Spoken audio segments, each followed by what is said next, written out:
Good evening. This is the December 7th, 2021 meeting of the City of Orlando Common Council. The meeting is hereby called to order. Terry, would you please call the roll? Mayor, Here. Councilmember Murphy, Here. Councilmember Davies, Here. Councilmember Risberger, Here. Councilmember Pedestrian, here, Councilmember Porkerson, Here. Councilmember Henson, Here. Councilmember Ratcliffe, Here. Councilmember Grant. Here. Please rise and join us in the pledge of allegiance. Pledge of allegiance. Stands one nation under God, indivisible, with liberty and justice for all.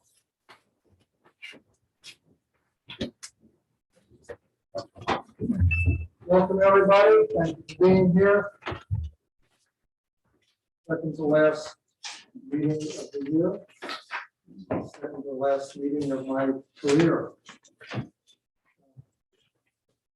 First thing on the agenda is opportunity for petitioners. Anybody here to address the council on any subject relating to city business? Please identify yourself, name and address. And My name is Wendeline Decker, and I live at 4 North 5th Street. And this is about the lighting at Dr. Knox's office and Betty All Chiropractic. We've been trying since Dr. Knox took over the practice to speak to him about the intrusive lighting, because he changed the lighting system that was there. And we haven't really been very successful. And when we went to codes and tried to speak to codes about it, they said that they weren't taking anything out of individual things out of the codes. They were revamping the codes, and that would take 2 years. And then they were going to the city lawyer, and that would take another year. So I showed him You got a this. lawyer, I think. I showed them this picture. And he goes, "Can you see it? You want me to come around? I've been vaccinated." I showed him this picture and he said, "Oh, that's illegal." And he equated it to the old Murdoch hardware and the lights at that. Look.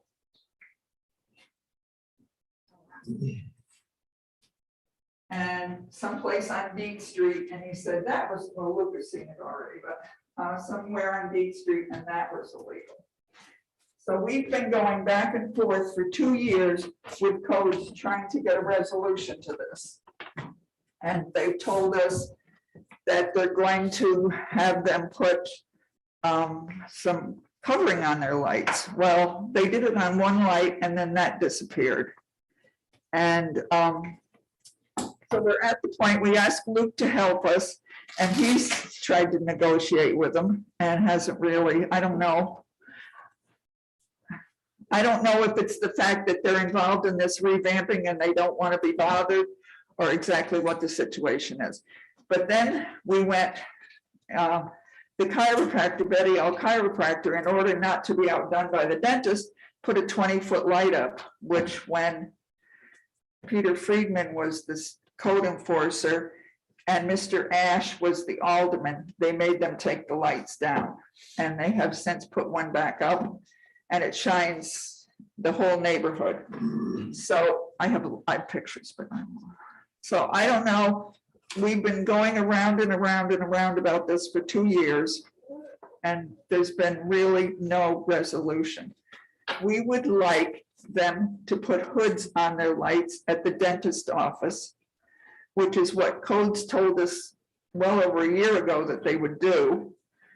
And we would like for Betty All to move the light in the back of their building down so that it's at the same level as the other lights on their building.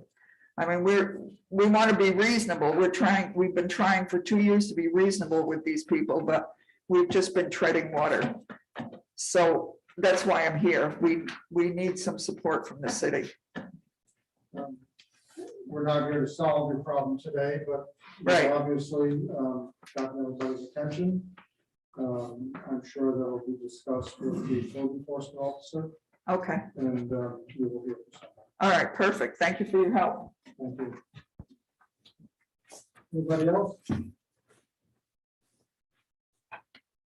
If there is nobody else to address the council, we will close the petitioner section. We have no public hearings scheduled. Next on the agenda, I'm pleased to have Dr. Corday of our senior president back to give us an update. The term is coming to a close. And let us know how things go about it. Thank you, Mayor Herzog, and thank you again for just giving me a few minutes here. I just wanted to make sure it came back after 3 months. No, actually 3 months as of Monday, as of yesterday, of being in the position. Last time I came, made jokes that I was trying to figure out where things were on the campus. I figured out most where everything's located on campus, and really have continued to work on identifying, what we're, how to continue to move forward. We've held dozens of forums and meetings with various stakeholders. Met with some of you as well, met with other community leaders. And it's very clear, I think, to me that the foundation of the college is strong. I don't think the college is in real need of significant restructuring and rethinking. The idea now is to really start to focus on a few items that we want to do moving forward for the next 18 to 24 months before we engage in a broader strategic plan, which we do want to include the broader community. And I had a opportunity to address the college campus on that, and folks are excited about starting to think and begin to focus on other things beyond COVID. Now, having said that, we are very glad that we have 1 week left of finals, and we'll be able to complete the semester without any disruption. I know many of you are in touch, and that Danielle keeps you informed of our cases on campus and our plans on campus. But we have a spring campus reopening plan. We are telling students to be vigilant of our communication, as things may change depending on how the winter break happens. But we're confident that we'll be able to start the semester in person and on time, and have another successful spring semester. The three things that beyond COVID that a lot of the planning documents have already talked about that we definitely want to focus on are obviously our teaching and learning opportunities. In other words, strengthening that teaching and learning, strengthening our student engagement, and then continue to work on our diversity, equity, and inclusion work on campus, which we also hope to expand beyond. However, really, one of the things that I mentioned when I was first here 3 months ago, roughly, and I reiterated, and that we'll start making plans for formalizing, is relationships with the community and strength. We will going to start having in the spring semester sessions, probably morning breakfast meetings, so it makes it easy for folks to come to campus before having to go to work, with community leaders, both in business, cultural, political leaders, to begin to think about those areas where the college can begin to cooperate and collaborate more purposefully. I know we already collaborate and we work together, but I think we want to just continue to, we want to really have a purposeful approach to those collaboration plans. We have a few examples that we've already done in the short term on this, clearly because of the work around COVID, and we want to go beyond COVID, but the work around COVID, Bassett Healthcare has donated over 1,000 test kits to us for our health center. We donated, working with the city, we donated 4,000 masks to local area, to the community, in order to continue to encourage mask usage. Working with Councilman with Mark, we've been able to we had a meeting with bar owners that facilitated, and that's a communication that we continue to work on. Clearly, that's an area that we need to continue working our approach that in a collaborative fashion. So we have continued to build on that, and we will continue to build on that now in the spring, with hopefully in the next fall having a explicit plan on areas of specific collaboration over a 5 to 10 year period. I have already met with the incoming mayor and really have discussed some of these areas and look forward to being able to continue with that. At a personal level, I also want to thank overall the community. I think the overall community has been very welcoming to myself and my wife, Dr. Rachel Cardea, who's here with me today. Have really opened their arms, and we, in a very short amount of time, really feel at home. So I'm very thankful to the broader community for that.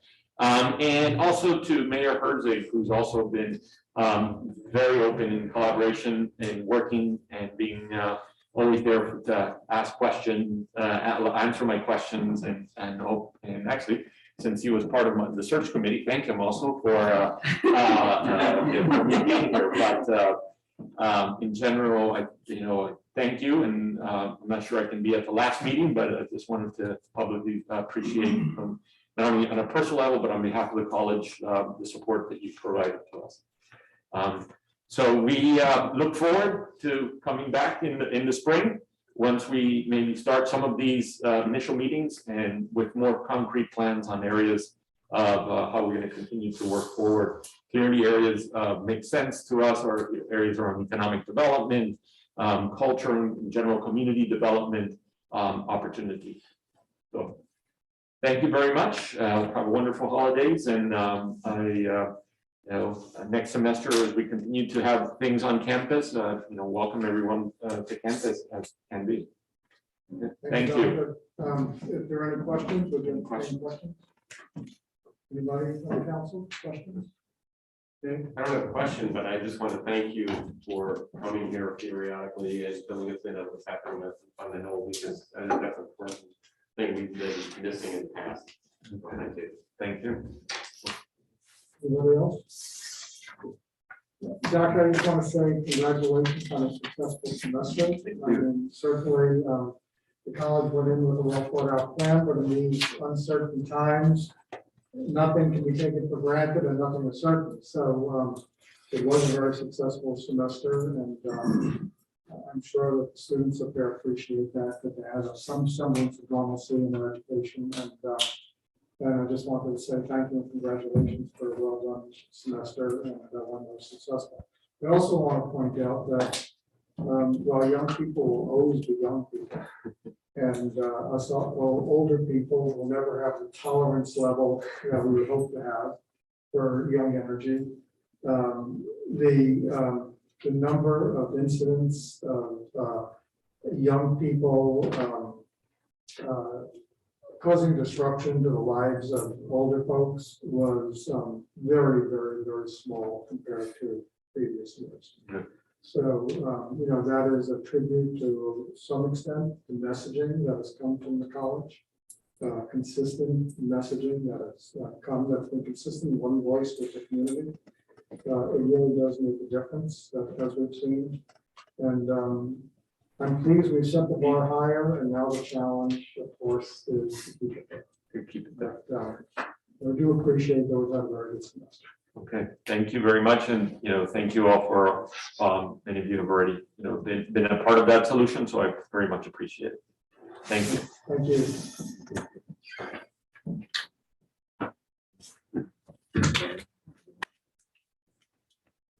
Okay, with that, we'll go to our reports. We got a full list of board and commission. Airport. Porkerson. Thank you, Mayor Herzig. We met November 17th. All the commissioners, except for one, were present. There was no correspondence. We did discuss under old business the Terminal 8 run, the fuel farm update, any AWAS relocation.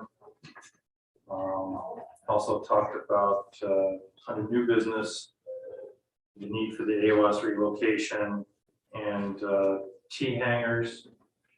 The T hangers were specifically the lower T hangers and what's going to happen once the partial parallel taxiway is put in.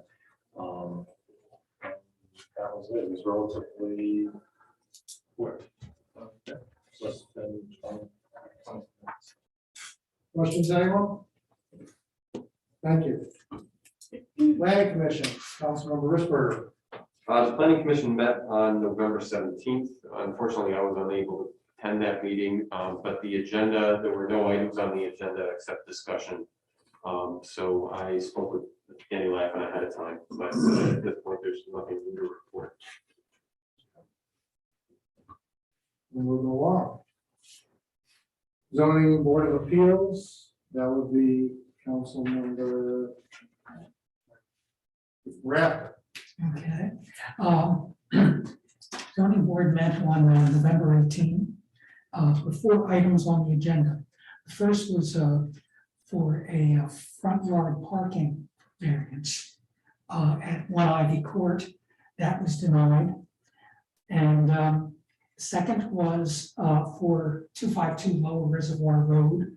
That was for a short-term rental at that location. That was also denied. The Oneonta Middle School was applying for a sign, a digital sign in front of their property. That was in fact approved. And the last piece was the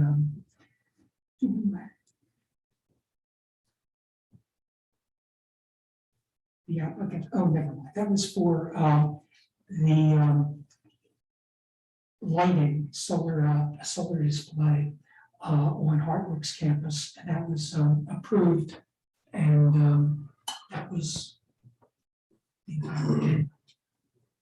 Questions, anyone? That was that's the solar field. Solar field, yes. Mhm. Okay, thank you.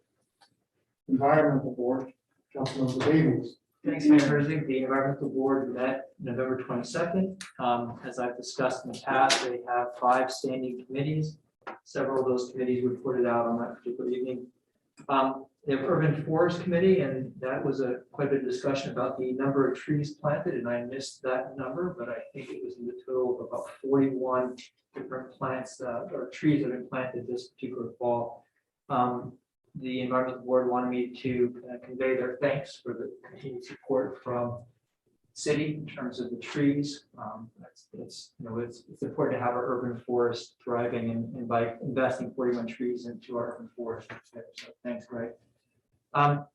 Also with transportation energy, there's quite a bit of discussion about EV rebates and trying to figure out whether we can create some green purchasing policies within the city.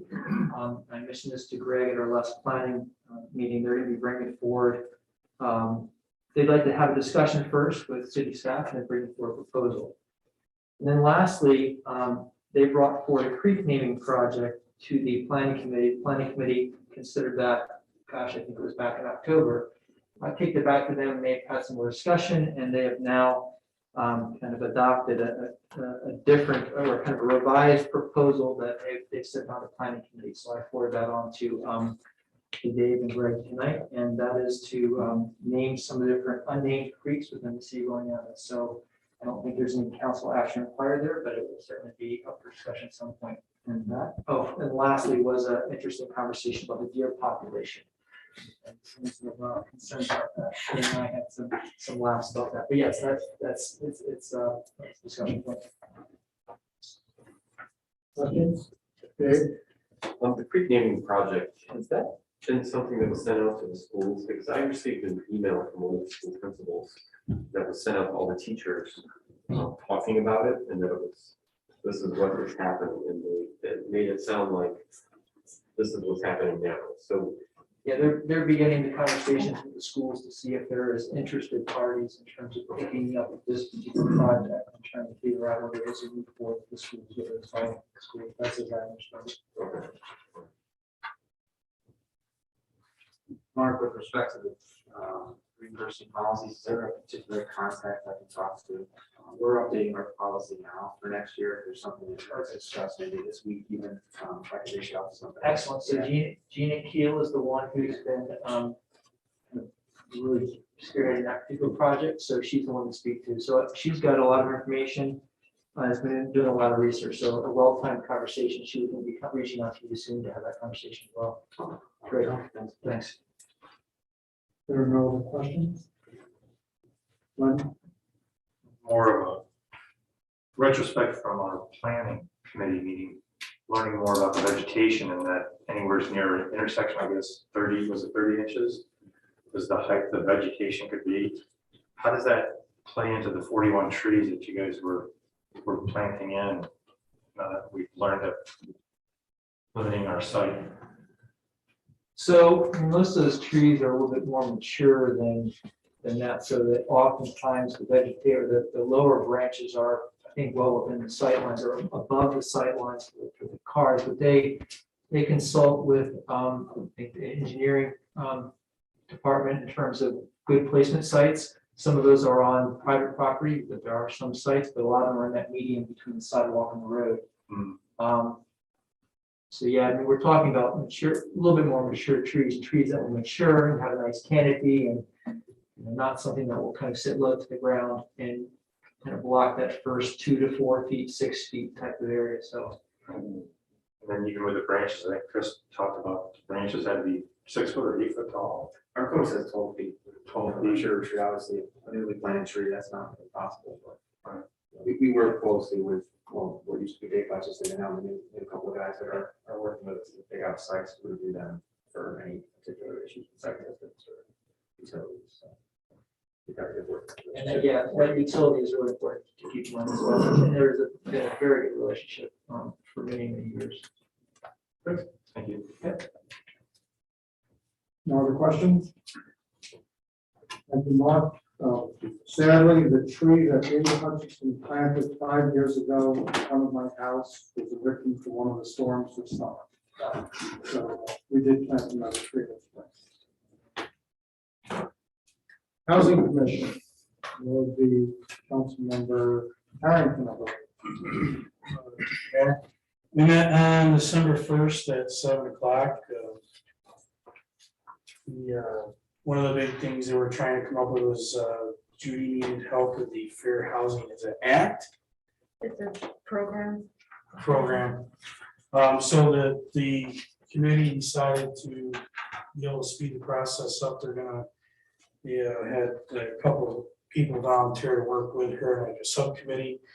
And then they're gonna report back to the whole committee on what's being done.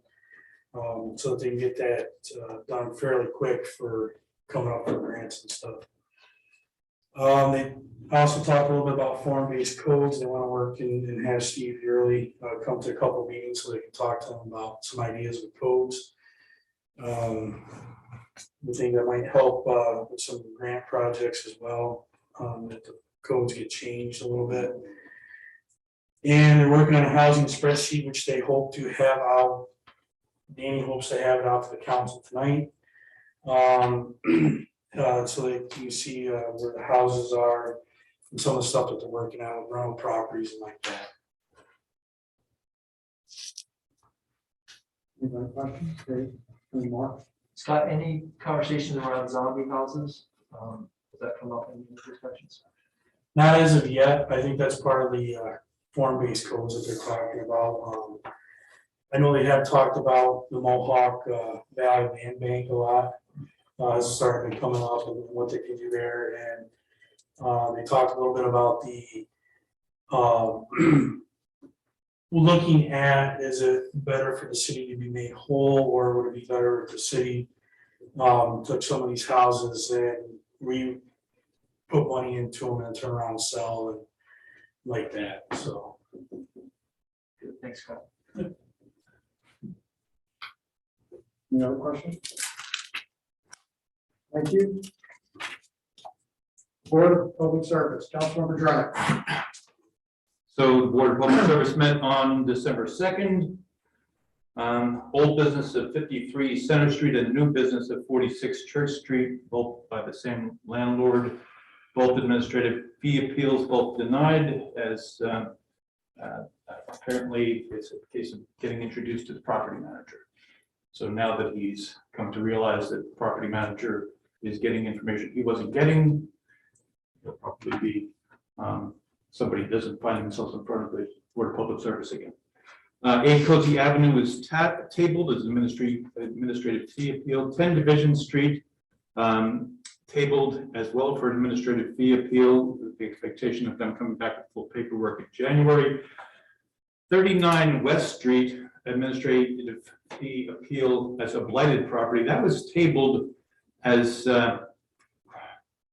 what they really want to do is have the owner of the building provide real progress report on the restoration agreement that they weren't taking particularly seriously up until this point. Now they are, and so let's see what they do at the January meeting. 5 to 7 Washington Street, 88 to 90 Center Street, and both those are both the same property management group, but they have a new property manager who everybody's pretty excited about doing the job. They had 2 different appeals. They were both denied. They had a third building, 277 to 279 Main Street, in which they had multiple violations appealed, and they were awarded a couple of those as approved, those appeals, and then a couple denied, more as we understand you walked into a bad situation, new property manager, so let's see what you can do. So I thought it was kind of a nice decision there. 503 Main Street is in the hands of the bank currently. It was declared unsafe a while back. The bank says there are no more squatters and they would like to have that unsafe lifted. The chair said that's not the way it works. So the chair and the code office will send letters to the bank explaining how it works, and hopefully we'll be able to get that taken care of. Unsafe properties, there was an expectation they'd run through unsafe properties and blighted. They ran through the unsafes. So there were, from 2019 through the present, there are 34 parcels that were declared unsafe. Now, 14 of those were at the request of the owner, things like garages that they want to have torn down.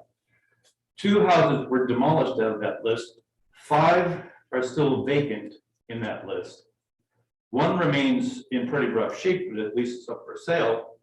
And then there's one that, speaking of the land bank, is likely going to go to the land bank. That's 62 Elm Street. But because of COVID and access and so forth and so on, the process has been, somewhat slowed.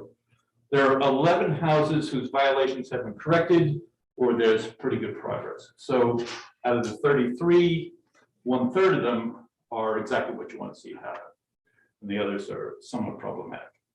Blighted properties, next month. Must see TV. That's it. Questions, anyone? Thank you, Mark. Commission on Community Relations and Human Rights, Councilman Murphy. Thank you, Mayor. The commission met on December 2nd, which was last Thursday, I believe. We had nearly full attendance. We had 1 missing. We had a few things on the agenda, so a special note. We're excited to announce that thanks to the efforts of our chair, Shannon McHugh, the Trailblazer Event, which is honoring women in Oneonta, will be held at Foothills in March. So we'll be doing a Foothills event in March honoring our Trailblazers. We are working with Job Corps, trying to continue our relationship with them through the COVID pandemic. A lot of the meetings are being done over Zoom. Engagement's a little bit lower than it historically has been, but hopefully that'll continue to improve. The commission is also going to be working on their own display for the Festival of Lights. And finally, we also had a discussion and an adoption of the role and purpose of the commission codifying a lot of what we had done. I believe it will be on the website sooner or later. The exact date, I'm not sure of. And a special note was that it was Commissioner Joyce Miller, who had been on the commission, I think 11 years. It was her very last meeting. She is ineligible to be reappointed because of term limits. But we all thanked her for many years of service. She had 3 full terms, I believe, and took over from somebody else. So that was her last meeting. And as long as I've been here, she's been a pretty great force for getting things done with the commission. She'll definitely be missed. So just publicly thank her for all of her good work on behalf of the city. And it was nice to see the commission marching in the parade, Yes. the holiday parade this past weekend. Yes. It was good to see that or hear about it. I was unfortunately. Unfortunately, they were placed right behind the horses. But they managed to get through it. Or get around it. Step over it. Any questions for Luke? Okay, thank you very much. And last but not least, Parks and Rec. Oh my gosh, it's my turn. Oh, Okay. oh, I you kind of did. zoned out because I was way at the end of that list. We met yesterday and it was great as usual. We didn't have a quorum, but we were able to go through everything we had on the agenda because there wasn't anything that required a vote. So we had a couple of petitioners. Wendy Slicer was there and just had a couple questions about the dog park. She's on the committee and very involved, and so she had something clarified with regard to the winter policy by Parks Administrator Lansing.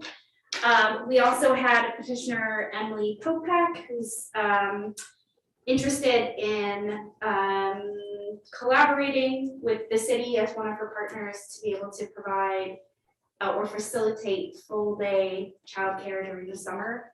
I think she has a long way to go toward that, but we had some good discussion around that. City Administrator Mattias gave us a presentation on the Damascus master plan, what has been done and what has been proposed, which is kind of an FYI thing. Parks Administrator Lansing gave her report. We did get a request that came into the city info site for a couple of things with regard to the parks. And so we had some discussion on those. And we also got another letter regarding the newest basketball court that's in Wilbur Park. So that's locked currently. But we discussed taking down the random backboards. And then depending on the results of the survey that the commission is planning to put out, we'll figure out what to do with that in the spring. And then we had discussion on the survey. We identified the objectives and things we'd like to find out from that and what the next steps will be. Basically, Parks Administrator Lansing and the chairs of the commission are going to get together and put together a survey, like a first draft for everyone on the commission to look at in January. And then, yeah, that was it. Any questions? Mark? Thanks, Katie. January draft, when do you expect to have the final survey out? That's a good question. So the goal is as soon as possible. We talked about ways to kind of speed that up and facilitate that. So they are going to meet, I mean, December's kind of a wash always for everyone, but they're going to meet and then distribute to the commissioners digitally. And so if anybody has any comments before the meeting, that way when we meet at the meeting, we can really like nail it down. So it should go out, you know, very early 2022. Yeah, that's the plan. Thank you. Yeah, good question. So the conversation that happened around the dog park, can you be a little bit more precise about what? Totally. So the idea, and I mentioned this at our last council meeting, the idea was that the park would close for the winter previously, but there's been a really kind of an outreach about having it open over the winter for the dogs. So the committee and various other kind of stakeholders in that have collaborated and figured out a way to keep the dog park open over the winter. And so basically, the large dog park will close and all the dogs will be in the small dog park. There are a couple of reasons for that. So that's really what was discussed, like what was the reasoning for that. But basically it has to do with being able to maintain the large dog park in an easier way. And so, yeah, so we just discussed that pretty much. And if I read right, it's 6 inches, and Greg, you could probably speak to that, 6 inches of snow falling or having accumulated, it's going to be the point that triggers the larger park being closed. Yeah, roughly. Yeah. Once we have some significant snowfall, we'll close the large area, not the small area for all dogs. And then the smaller one, there'll just be shovels basically left by the gates. Talk about moving some towns on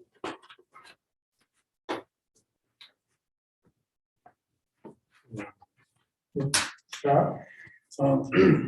Katie, I just want to say, since I was the one that said it was quoted as a saying, I'm on the fence about the dog park. I'm no longer on the fence about the dog park. I think it's a wonderful thing. I think it's been well received and I think it's well worth the investment. Cool. I'm glad. Thanks. You didn't say that, we would have literally put you on the fence. I only said it because I was sitting down. Okay, thank you all. I think we have every commission except for the Arts Commission. Wow, I think that's the only one of this that ever. Must be a fluke of the calendar. Committee reports, planning committee, Councilmember Risper. Yes, planning committee met on November 29th. We had 6 different items for discussion. Greg, if I don't report fully on one of these, the first one, please feel free to speak up. Because I walked in on this conversation, the fleet electrification. We're looking to eventually move to move to electrify our busing fleet. Yeah. And NICEAG is looking to sponsor a seminar about how to start doing that. So we're going to be hopefully attending that. Right. Yeah, there's NICEAG has a consultant that's paid for through NICEAG's rates, free, no charge to the city, and other communities who want to sign up and participate. So we'll just learn from them a little bit about what it takes to electrify their buses or other people. Thanks. Second item was parking setbacks on Maple Street near Cotter Avenue. Some of you are aware that Cotter Avenue has had issues in the past. It's such a narrow street, it's a short street, and it's a two-way street. So there's been some issues with somebody pulls in one end and somebody's pulling in the other end. And recently we had a young person that had pulled in on one end and was not familiar with the street and ran into some problems. There was no damage or anything, but that facilitated another discussion about what to do.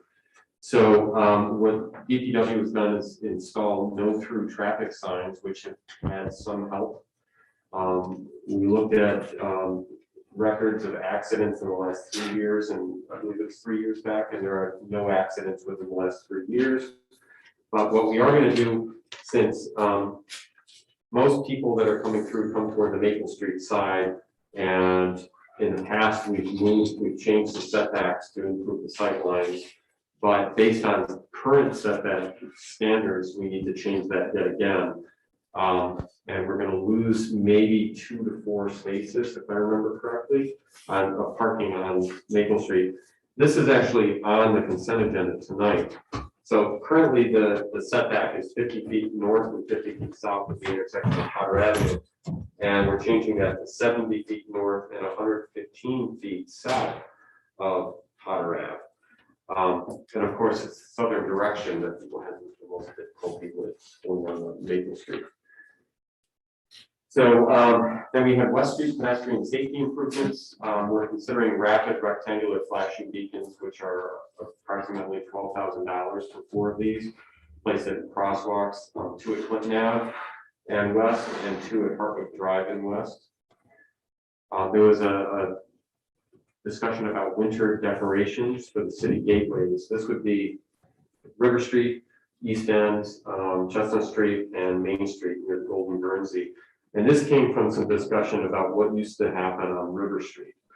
The trouble that we ran into, we realized quickly, DPW informed us that the locations of where we would put these decorations are problematic. We need new poles, there's problems with the hanging wires that exist, and then electrification. And it would turn out to be approximately $50,000 to do this. So as of right now, the committee did not want to push forward due to the high cost. But Judy actually brought up a great idea about perhaps purchasing more snowflakes like we have on Main Street, and perhaps moving those in different parts of the city to hopefully bring the rest of the city and the neighborhoods, tie that into downtown a little bit better. We had an update on pavement markings. I keep thinking I've got a touch screen on this, like my work computer, but I don't. We've had trouble getting the company that we contracted with to do the striping and finish the striping work for the city.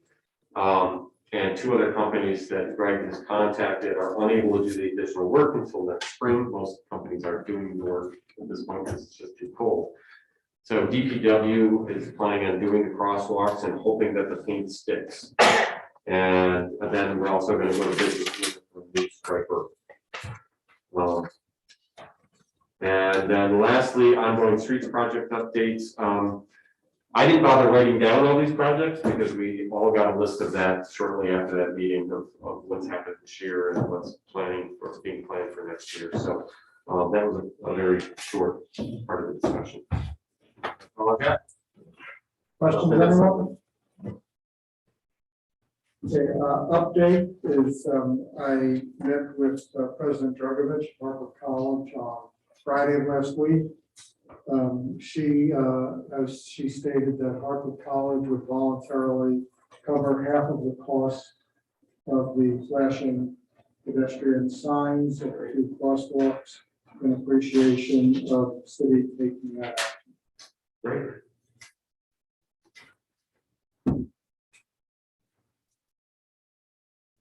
There are no other comments or questions. We'll move on to the city administrator report. Oh. Oh, he's- No, I got one more meeting. Well, let's only do one more time. Finance and Human Resource Committee, Councilmember Carson. Thank you for remembering me there. You bet. Also, November 29th, we had 18 items on our agenda. We tabled 1, which was the Cotter well water transmission line. So that I believe made our agenda one way or the other. Motions 8 and 9, I will be removing because they were not part of our meeting. I don't want the public to think that they were consent of our meeting. So I'll be pulling them so we can have general discussion about that. Other than that, I'll try to answer any questions. There are none. And I'll go to the administrator. Few quick updates, as everyone probably heard, sure, there was a structure fire at Ron's Brothers in the town of Winter. The fire department responded to on Friday. The fire call came in just after midnight. The site doing fire investigation activities until 7:30 the next night, but they were able to save about half the building with a involved fire. They were able to preserve some of the property, and that's still under investigation by the Office of Fire Protection Control. Later that day, and on Friday, they had a golf app structure fire where Ryan let me know that they actually were required to pull a couple of kids by a ladder off the 2nd-story porch. The fire was contained, but that was the only way to safely remove those children from the structure. So that was a great job done by the fire department. That one's also still under investigation. So it was a busy day. It happens in ways like that sometimes. A few updates on projects, Lower Reservoir Dam Improvements Project, you'll remember from a few years back, it's just been finally closed out on that, so Judy's happy to get that one checked off the list. The Wilbur Lake Dam Improvements Project, same thing, we're just waiting for the letter to come back from CPC to close that one out officially. You'll see on your agenda tonight, on the supplemental agenda, the local waterfront revitalization plan, RFP, which is a qualifications-based selection process as opposed to go for low bidder. In this case, go with this selected consultant that's professional expertise in planning. So Judy led that process along with Stephen and collaborated with our partners at the town going on who were co-funding this plan with us.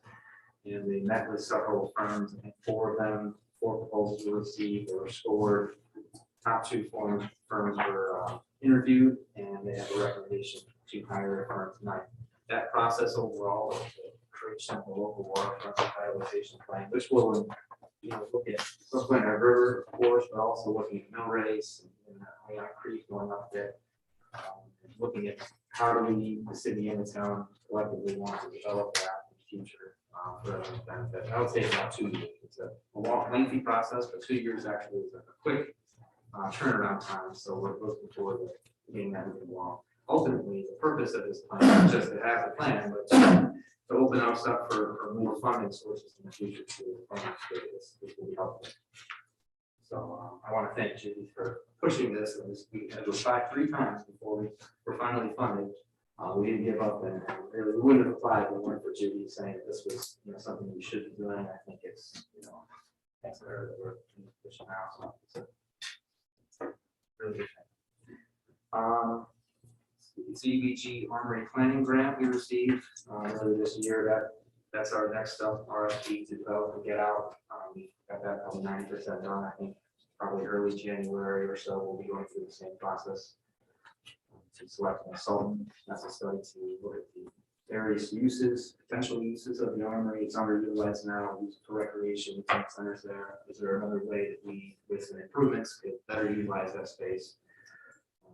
And also it's looking at the building condition needs. Well transmission main replacement. It's the water main that takes water from our supply at Well to the water treatment plant. That's been completed. DPW's transition to their winter split shift hours. There's coverage from 3 a.m. to 9 p.m. each day, Monday through Friday. And over the weekends and from 9 p.m. to 9 to 3 a.m. there's coverage through on-call. The New Park electric infrastructure improvements will work on phase 1 was completed by DPW.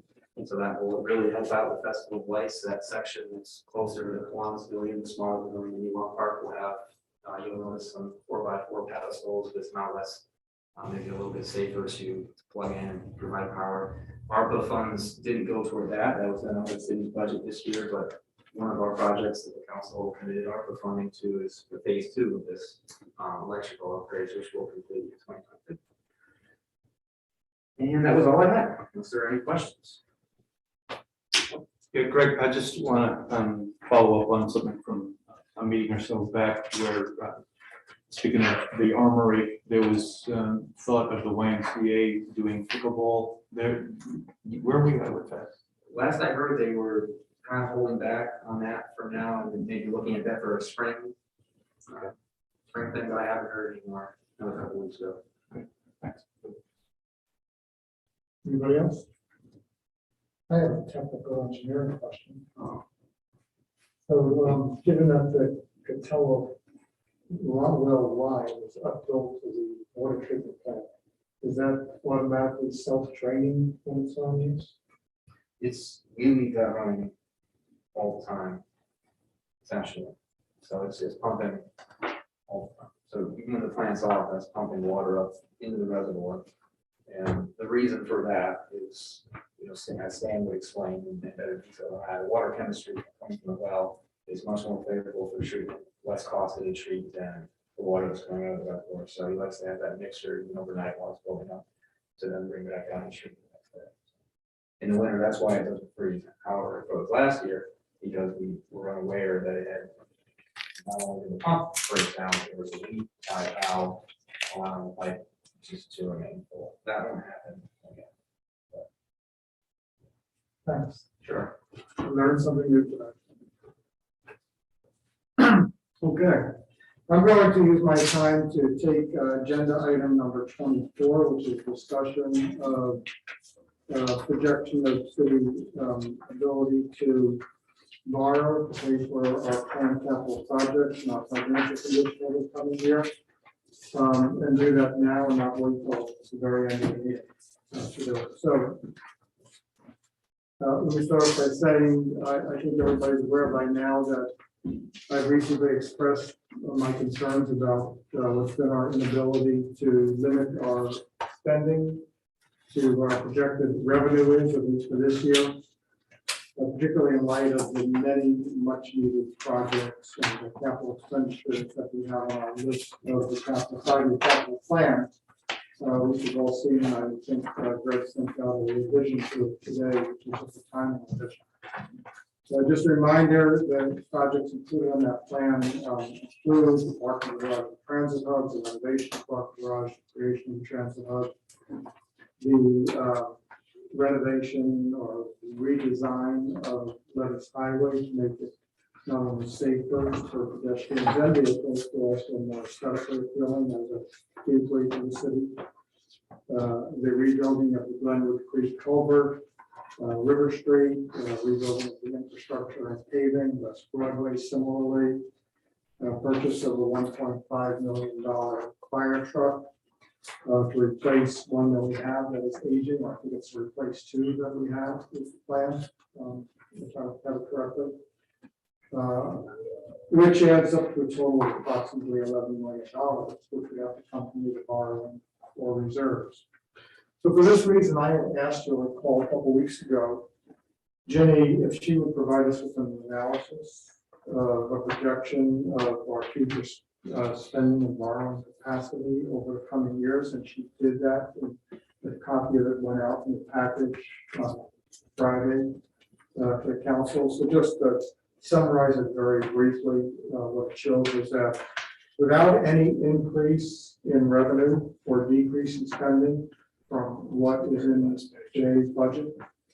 Now, in all fairness, we do expect some increase in revenue because a lot of our revenue is down because of COVID. So we don't know how long that will take to bounce back, or for certain if to what extent will bounce back. But without any increase in revenue or decrease in spending, Jenny projects that we are looking at an annual deficit beginning in 2023 of $800,000, and which is similar to what we started this year with when we did budget negotiations, and ending up in 2017 at $1.5 million deficit. So obviously, that's not sustainable. We have that up for 4 or 5 years. We've got probably $6 million in savings there. So as a result of this, one of the projects that we really have no choice on is and all of this is without doing any of those projects. That loss is just without doing any of those projects. One project that we really have very little choice on is the renovation of parking lot. It is in bad shape. It is deteriorating. If we have $2 to $3 million in grant funds through the DRI to renovate it, if we don't renovate it, it's only a matter of time to be boarding it up and not have a parking. So it's one of these things where we really have no choice. It's been tossed around the idea of tearing it down and building a new one, but that's probably $25 million, $30 million. So that's not a realistic option. So I asked Delaware Engineering a couple of weeks ago if they would take a second look at the parking garage and see if they can come up with an idea of a way that we could afford to renovate the parking garage, go back to the concept of including the transit hub in the parking garage because it will be the less expensive way of doing it, and give us a thought on, do you see a way it's doable to fit in our budget and at the same time, maintain at least 400 parking spaces in the parking lot. They have provided us with a rough plan. It is rough, you know, they spent 2 weeks on this, so it's not thoroughly engineered and thoroughly costed out. But they've come up with a plan, which is a bare bones plan. It's not everything that we wanted. It's not as pretty as the Wendell plan. But they came up with a plan of how the parking garage could be renovated, the transit hub incorporated into it, with using only our grant funds, no borrowing. Now, in all fairness, we'll probably take a look at it and think that we want a little more out of it and may be able to add more money to it as we find out whether we can get any more money from DOT on their capital funds, or maybe some of the infrastructure money becomes available. So what we're going to do, unless anybody sees another route or objects strongly to it, is to go back to the original plan, which is to issue an RFP for the renovation of the parking garage, engineering, construction, design, with the transit hub attached to it, to base it upon the least expensive proposal that Delaware Engineering has put together as a draft, with the understanding that there are additional nice things that we would like to see included, which we will work on identifying. If we can secure the funds for it and afford, those would be added as options to the design.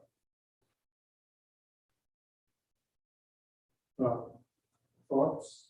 I shared this just before the meeting with Mark Drenick and Len Carson. And if you want to add, either of you want to add any comments to it? No, I think you covered it. Greg, anything to add? Just a clarifying point regarding what the next step would be with the RFP. What the mayor said is correct, but we also include in that scope of work the remainder of the DRI projects, which is Market Street, streetscape improvements, and what we call the Water Street Boardwalk, which be some sort of pedestrian connection improvement along that stretch, and also the Muller Plaza Passage, which be some improvements along that stretch. So basically, all of those infrastructure improvements will be included in one RFP from engineering, design, architecture, consultant to design, and then put out the different phases for it. Otherwise, nothing else. Questions? Mark? So then what is a rough or tentative plan for the old Ford sales building lot there, if that's no longer going to be transit hub? What, it will still be demolished. My guess is that while the parking garage is undergoing renovations and some of the parking spaces are lost, it will serve as a temporary parking lot. And then most likely turned into green space temporarily, while we await some private investment who wants to develop. Talking about the Ford building, I thought we were waiting until we knew what the investor was going to do with the property before we demolish it, because part of the building is supporting the sidewalk. So there are two options. We can either leave part of the foundation of the building, of the existing building that supports the sidewalk. The downside of that is that it's not a true shovel-ready site ready for development. When a developer comes in, they will probably have to remove that to meet their needs. But the upside of it is we'll save us considerable amount of money by not having to remove that. So those are two options. The reason we were waiting was because we wanted to, if we were going to have a developer in the near future who could identify exactly what they wanted to build there, we could do that all in one step in identifying what needs to be removed, how the soil needs to be prepared for whatever the foundation is going to be. What's the timeline on removing the building at this point? Don't we have a time limit? I'm hoping that it's going to be this spring. Have you heard otherwise, Greg? In your discussions with the? No, I haven't. They've been progressing on design and I think that's probably reasonable. Can I ask a funding question? Can you just refresh my memory? So we have a grant for demolishing the building. And that would cover the entire cost of demolition, but Probably not. no? We have a grant for $477,000. That's the amount we applied for because it's the amount that it was estimated it would cost.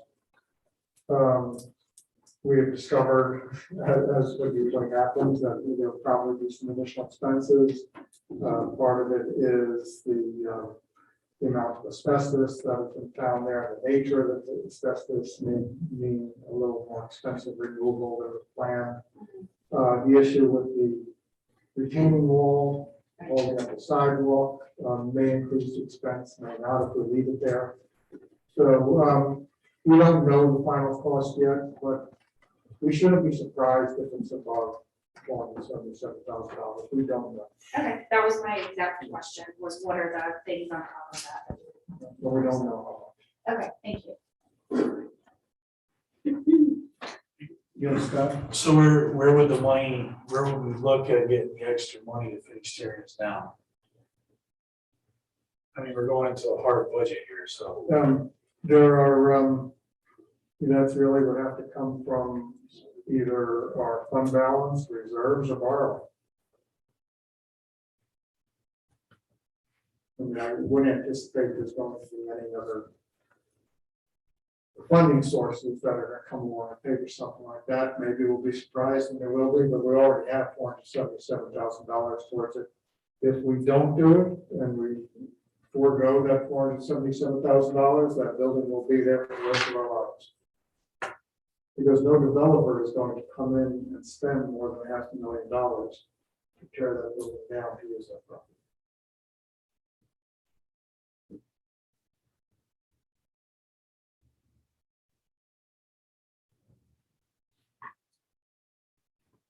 Anything else?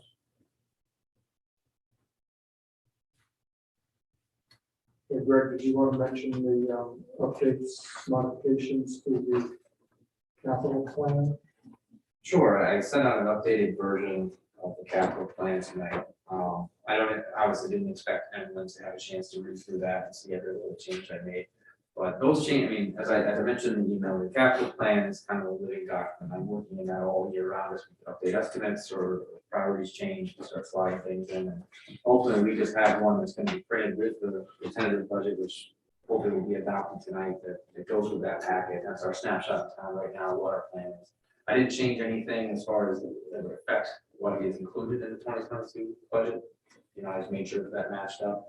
And then some of the out years, 23 through 26, I updated some things based on some investments we had or based on our available resources. There's a lot of pieces that fit together with the projects we do. So there's some changes you'll see there, but overall, nothing, no major changes. If you have any questions about that, as you look through it, feel free to give me a call. We'll talk more about it at future planning committee meetings if you'd like. Go through each projects, however you guys would like to go through it. Again, it's a living document. It's something that we should be talking about throughout the year, not just like. One of the things that I think Jim's memo points out is the urgency for as we go into the future, moving to next year. We're trying to look at, cutting expenses is unlikely. There's not much to cut. We don't have a whole lot of that. But searching for new funding sources is going to be a priority for the council and for the staff as we go forward. And I think Jim's memo points out the urgency of it because we find ourselves in a position of having to make sure it's counts. If we don't. I do want to say, and I applaud Len and the finance committee. They got ahead of the curve on this before we started talking about it and put on their agenda looking for new sources of revenue. And so they got a little head start on that, which is a good thing. But that's clearly going to be a priority for the country.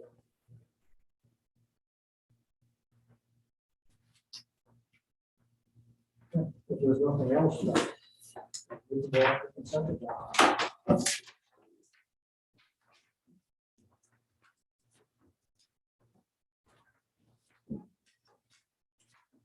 One motion of council approves the minutes of the regular meeting which was held on November 16th, 2021. Two motion of council approves the minutes of the special meeting which was held on November 23rd. 2021.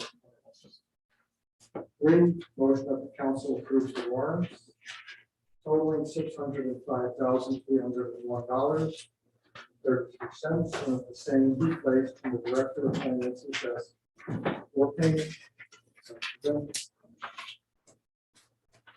Four. Portsmouth Council appoints Jeffrey Wonder to the position of firefighter. A base annual salary of $38,244 to be effective December 8, 2021, subject to the satisfaction of all applicable civil service requirements. 5. Motion of council appoints Bill Kraft to the position of police sergeant at a base annual salary of $70,758, effective December 8, 2021, subject to the satisfaction of all civil service requirements. 6. Motion of the council appoints Jordan Cologne to the position of wastewater treatment plant operator trainee at a base annual salary of $31,767, subject to the satisfaction of all civil service requirements.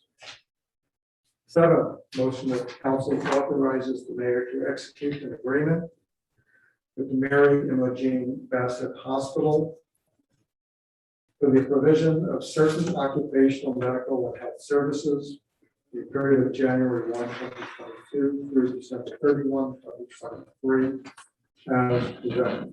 I will remove 8 and 9 as requested by Councilor Porkerson. Go to 10. Motion of the council adopts the local law amending certain provisions of the City of Oneonta Municipal Code, Chapter 236, entitled Sewer, which would set the sewer rate for the 2022 year. The local law was laid electronically on November 10th, 2021. 11, motion of the council adopts the following schedule as presented in the agenda of water rates to be effective January 1, 2022. I will just note that both the water and sewer rates will be increased by 10%. Well, motion of the council approves the Oneonta Public Transit System Safety Plan.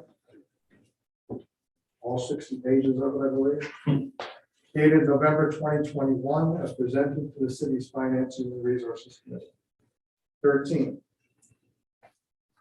Motion of the council approves the following. Whereas the city of Oneonta has been awarded funding under the New York State 2021 Accelerated Transit Capital, ATC, program in the amount of $95,237. And whereas the ATC award provides 100% state capital funding to rehabilitate, restore, and modernize public transportation services in upstate New York.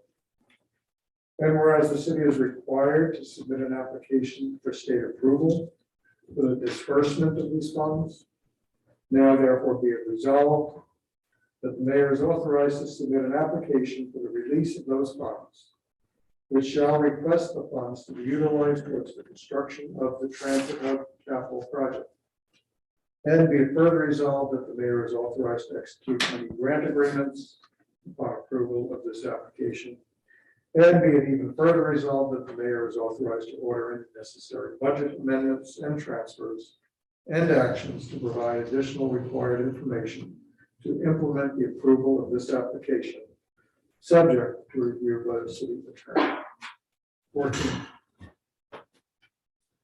Motion that the council approves the purchasing agent's recommendation to extend the 2021 wastewater treatment plant's liquid polymer bid awarded to Clean Water of Custis, New York for the year 2022.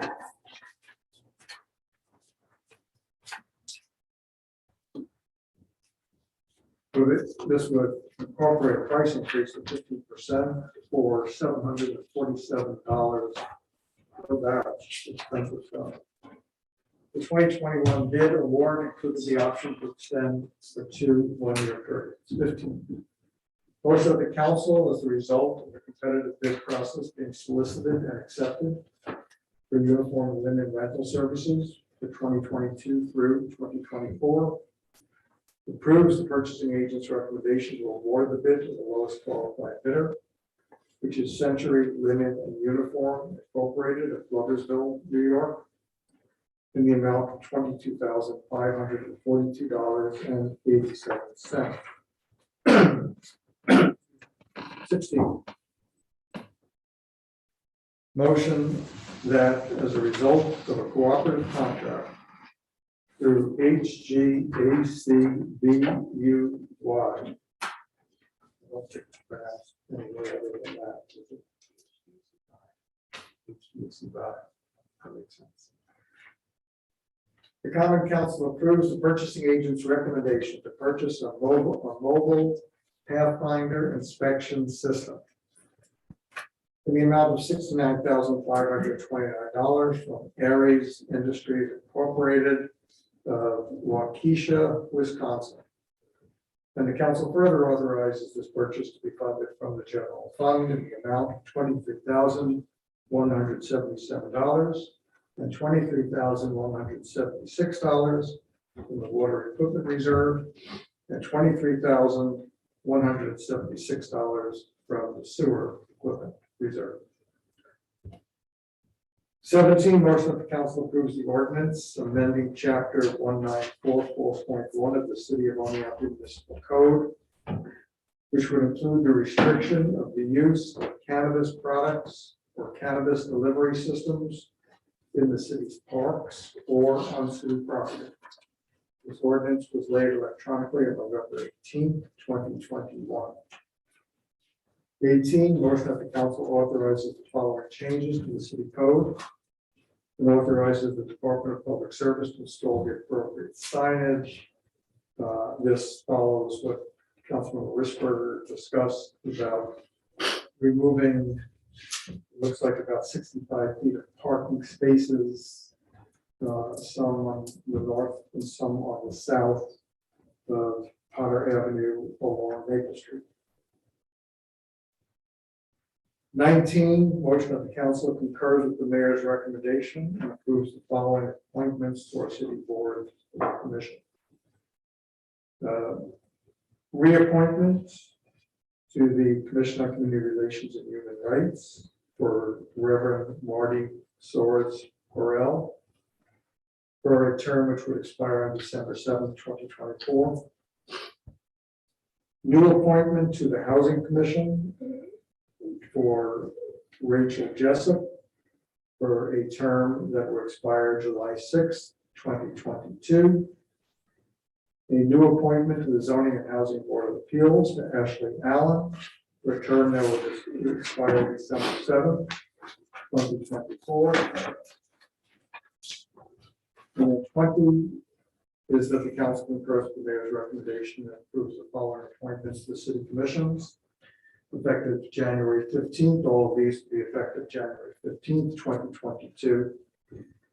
And that is Anita Hopkins to the Commission on Community Relations and Human Rights. The term will expire January 15th, 2025.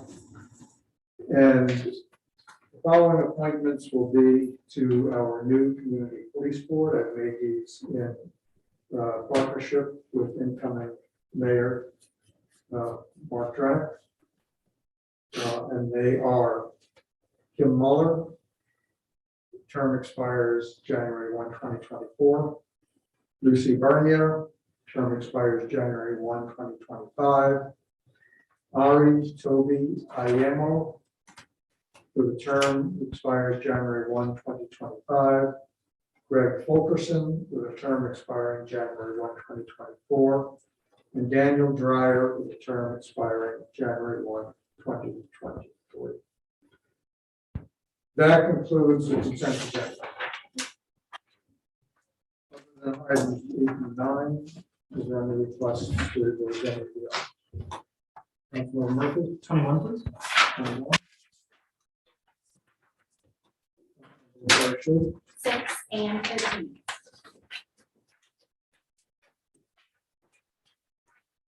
Also 6 on 13. Councilman Haslam? Others? Okay, I will entertain a motion to approve the consent agenda. The consent agenda. Left. Motion 6, 8, 9, 10, 11, 13, and 21. So, second. So, moved by Councilman Porkerson, second by Councilman Richburger. Please call the vote. Councilmember Marcus? Aye. Councilmember Davies? Yes. Councilmember Richburger? Yes. Councilmember Lucas? Aye. Councilmember Carson? Yes. Councilmember Harrington? Yes. Councilmember Raptor? yes, Councilmember Green? Aye. Okay, that passes unanimously. Thank you. Go back to motion 6. This is the appointment of Jordan Colon. Do I have a motion to approve? Councilmember Murphy, do I have a second? Councilmember Shu. Discussion? Yeah, I just noticed, because it was in succession with 2 other appointment motions, that this one doesn't have an effective date. I don't know if that's necessary because it's a trainee position or whatever, but just point Eagle of eye. order, I guess. Good Yeah, one, good so catch. can I make a friendly amendment to have it be effective tomorrow, similar to the other ones yesterday, or that were came here before? Is that the time, Joe? Yes.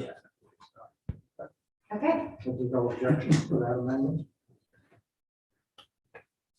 Any further discussion? Please call the vote.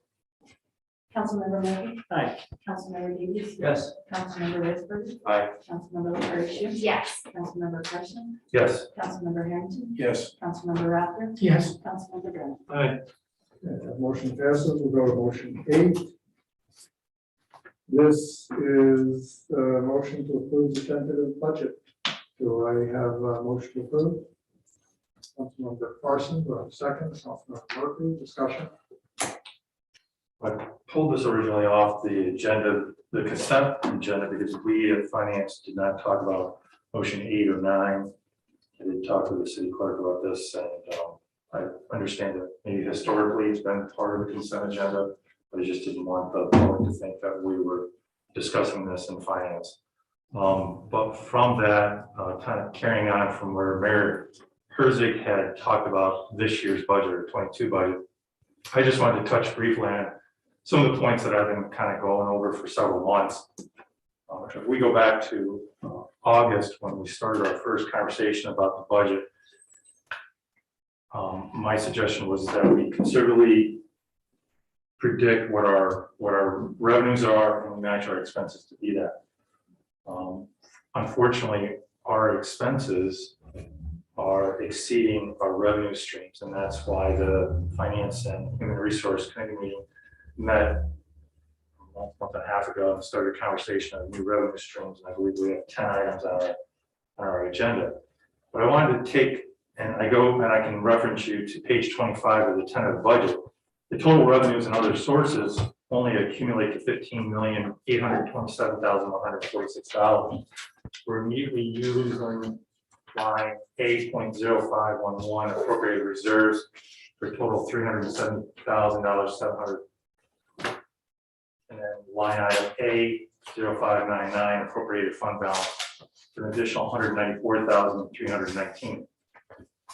Now back in November 6th, that amount for that line item, we were going to borrow $630,000. So through the hard work of city staff, Craig and Jenny, that was rolled down to just under $200,000.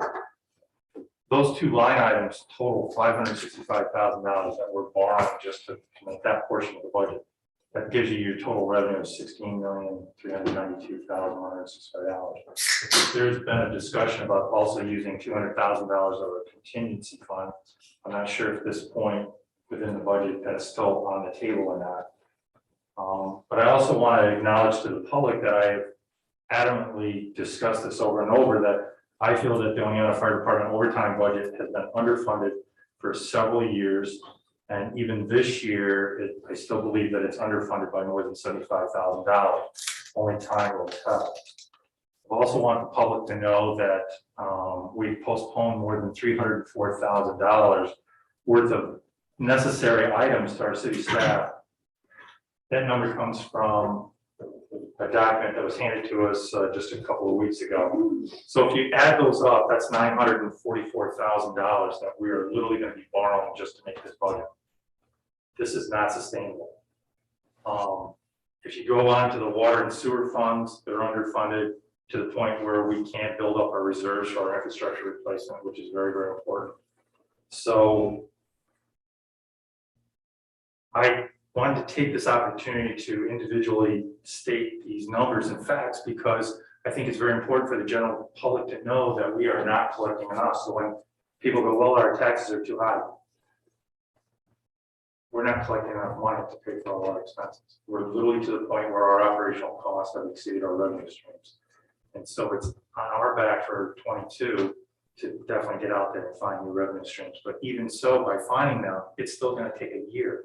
If we go to the action plan that city staff provided us, any of those items will take at least all of 22 to put into place if we all work hard on this.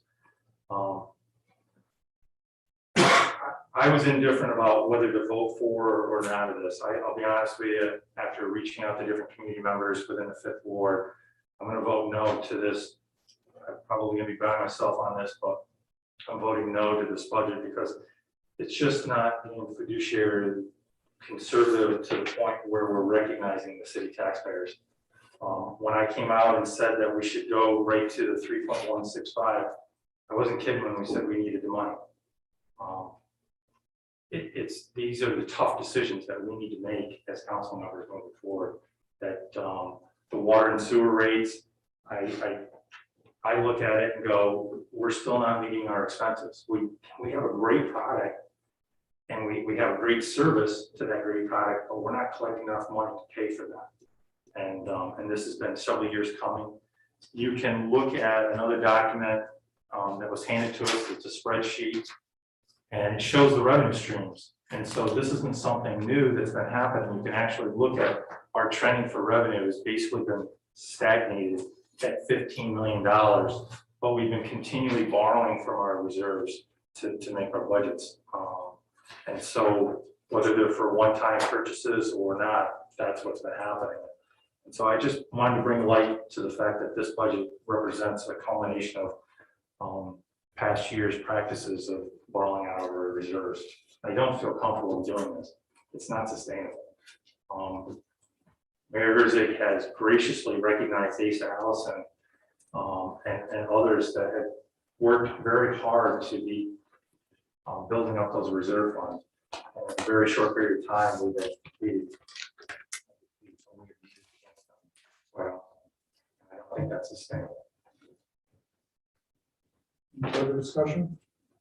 Councilman I just Westberger? have a point of clarification for Len. So, Len, you're saying you're going to vote against the budget because you don't agree with pulling money out of the reserves, correct? Correct. And you're also voting against the budget because we're not going to the tax cap? I want you to recognize that we actually need all of those monies.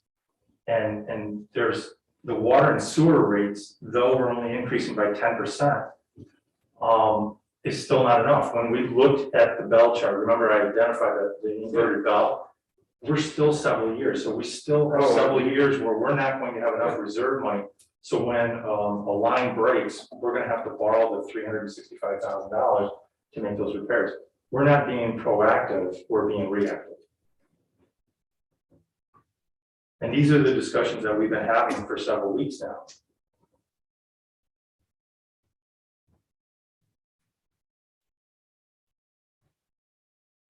I don't have anything else to add. Councilmember Harrington?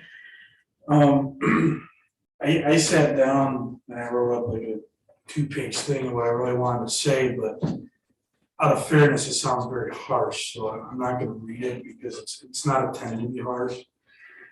But I'm gonna take some of what I put in there, and one of them that I'm gonna piggyback on here is when we talk about revenues coming in with the ambulance itself, we ask the question, how do we come up with that money? We take the last few years, and she does a conservative number, is what she tells us. She adds it up and then comes up with a conservative number. And I really think, honestly, we need to do that and take an honest look at our fire department overtime, but we can never predict how many 911 calls are gonna come in, how busy they're gonna be. Contractually, we know what that number is, and I don't feel as we're being honest amongst ourselves, honest to our our residents, when we say, oh, we can back this number down. I think that's actually gonna jump up, and that's gonna bite us in the long run.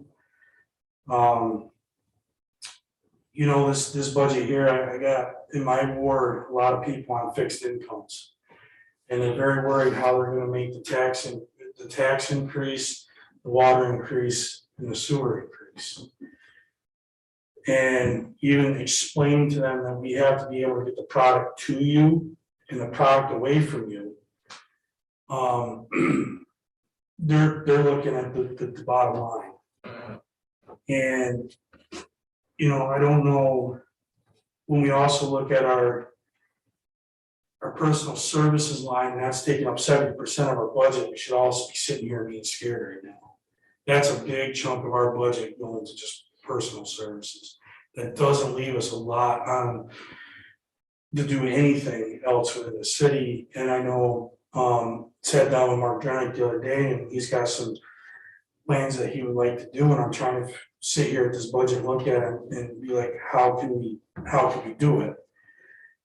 I just don't see it in this budget of passing it the way it is. I don't think we've been fair to ourselves. And, you know, this isn't a party line vote. I knew I was gonna vote no when we ended our last session on this. And one of them is we go on business as usual. And I'm real worried about the people that live in my ward that are on fixed incomes. You know, how are they gonna have food on their tables? How are they gonna meet their needs?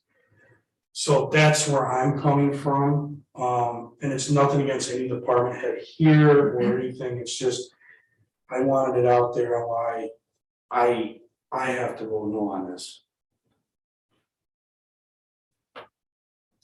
Any further discussion?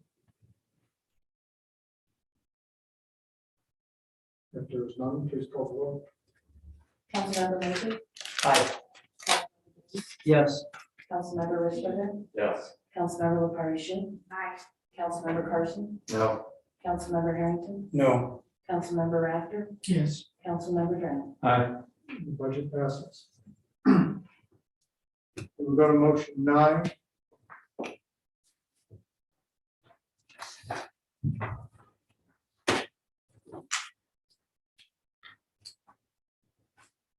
This is, well, I'll read it since I've been reading it first time.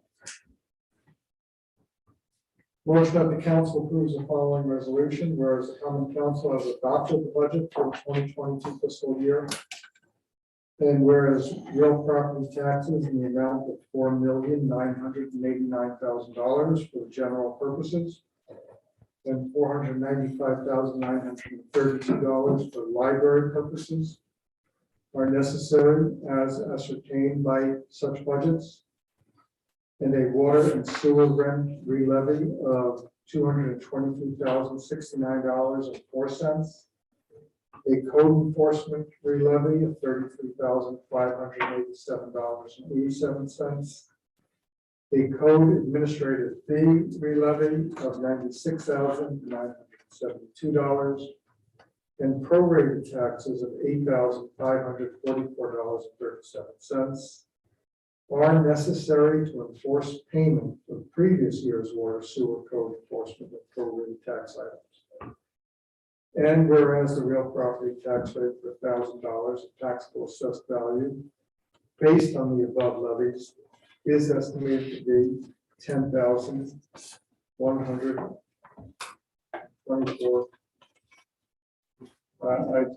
$10.11.24. Does that sound right? For general city purposes, and 98.95 cents for library purposes, subject to required changes, including those for prior years of their taxes. Now therefore be it resolved that real property taxes and previous year's unpaid items, as ascertained and indicated above, are hereby levied upon the taxable real property located within the city of Oneonta. And further, that the mayor is hereby authorized to sign the Director of Finance's warrant commanding the collection of the same amounts as the Director of Finance. Motion approved. Councilmember Murphy, second by Councilmember Davies. Discussion. If there's no discussion, please call for. Councilmember Murphy. Aye. Councilmember Davies. Yes. Councilmember Risberger. Yes. Councilmember LaFarge. Aye. Councilmember Carson. Yes. Councilmember Harrington. Yes. Councilmember Raptor. Yes. Councilmember Graham. Tax levy. Passed. We go to motion 10. This is the council will adopt the law amending the sewer rates. Do I have to make a motion to approve? Councilmember LaFarge, do I have a second? Councilmember Davies, discussion. Councilmember Harrington. I pulled these two and again, it's all about the people in my ward and the ones that are on fixed incomes that are real worried about this. I think our sewer fund, which sits better than our water fund. My one last plea would be not to go up to 10% this year. But, maybe half of that, but that's it. Councilmember Murphy. Councilmember Harrington, I really empathize with this. I know it's not easy. I think what Councilmember Carson said, with our costs going up to the point where we can't afford to pay them. I don't think any of us here would be raising this if we thought that we could do it any other way. And I think I'm just saying this to provide my rationale for voting for it. The idea of us not going up this steady, and I know 10% is a lot, I do. We have to keep up with expenses. And it's not easy, it's really hard, and I understand what you're saying, but that's why I'm going to vote for it, because it's painful, but if we can't afford to provide these services in the city, it's gonna be worse. Councilmember Risberger. I'm going to be voting yes for this. I don't like 10%, but I also know that the city has been providing water and sewer services extremely cheaply compared to most municipalities around New York State.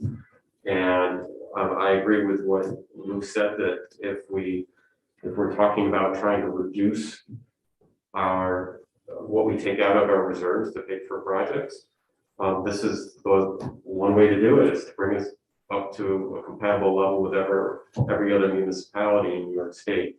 It's going to take a while. It's not going to be fun. It's going to be painful, but I think in the end, when we don't have to pay as much for projects that are necessary periodically, I think we'll be better. Any further discussion? Please call the vote. Councilmember Murphy. Aye. Councilmember Davies. Yes. Councilmember Risberger. Yes. Councilmember LaFarge. Aye. Councilmember Carson. Yes. Councilmember Harrington. No. Councilmember Raptor. Yes. Councilmember Graham. Aye. Sewer rates. pass. We go to motion 11, and this is to adopt the new water rates, which will also go up 10% as proposed. Do I have a motion approved? Councilmember Davies, do I have a second? Councilmember Drennan, discussion? Since I heard it, I just figured, I understand where you guys are coming from. And I know we have to get the product there. However, you know, when we're looking at what we're looking at and people on fixed income with inflation and stuff, you know, I think, you know, pushing it out here, yes, it would hurt. And maybe it would have to be, instead of 10%, maybe a little bit more, but, you know, sometimes timing dictates how we do things. But again, the ones that approach me, I go, you know, for them, and that's what I'm doing, because they're worried around a fixed income, and I'm trying to be true to when I ran for the office, so I will be voting no for this one as well. Further discussion? Hearing none, please call the vote. Councilmember Murphy? Aye. Councilmember Davies? Yes. Councilmember Risberger? Yes. Councilmember LaFarge. Aye. Councilmember Carson? Yes. Councilmember Harrington? No. Councilmember Raptor? Yes. Councilmember Jones? Aye. Okay, water rates passes. We go to motion 13.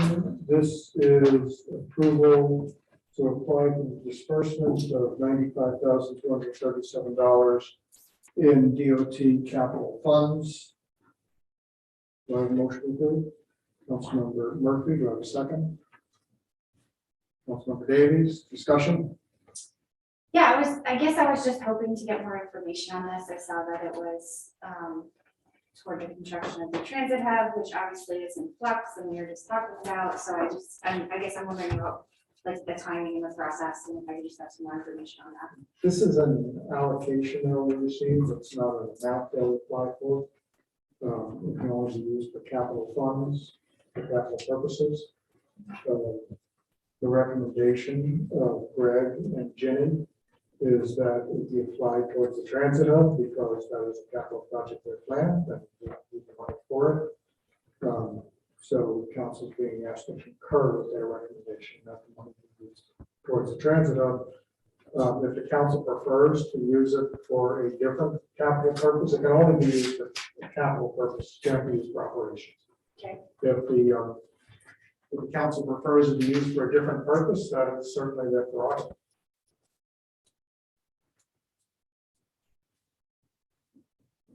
Okay. So we're getting this money either way, basically, and we have to spend it on something, and your recommendation is that we. We're getting it if we ask for it, Okay, and we have to spend it on a capital purpose. right, and so, what's the process then if we don't have like a finalized plan and a timeline for the transit hub? Do we just receive this and hold on to it? Are We there, have to specify, the purpose, so if we don't have it comfortable with using it for the transit hub, we'd have to propose a different purpose in order to receive it by a bus, who compares to the bus terminal, bus garage, by equipment, that type of thing. gotcha, so it has to be a transportation related Right. capital project. Oh, gotcha, okay, Transit. oh, Right. understand, okay, that makes sense, thank you. I feel like I get it now. That's a good question. Any further discussion? Well, we'll call the vote. Councilmember Murphy? Aye. Councilmember Davies? Yes. Councilmember Risberger? Yes. Councilmember LaFarge? Aye. Councilmember Carson? Yes. Councilmember Harrington? Yes. Councilmember Raptor? Yes. Councilmember Jones? Aye. Motion passes. We go now to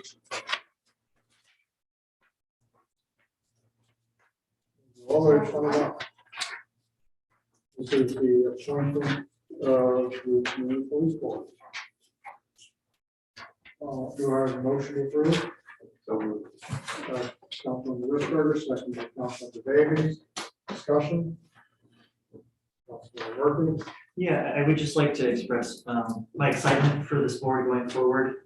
I know personally the majority of the people on this list, and I think they're going to be a great asset to the city of Oneonta, and looking forward to the work they're doing. Further discussion? Councilmember Porkerson? I know we asked this before. Are all these individuals residents of the city? Yes. Thank you.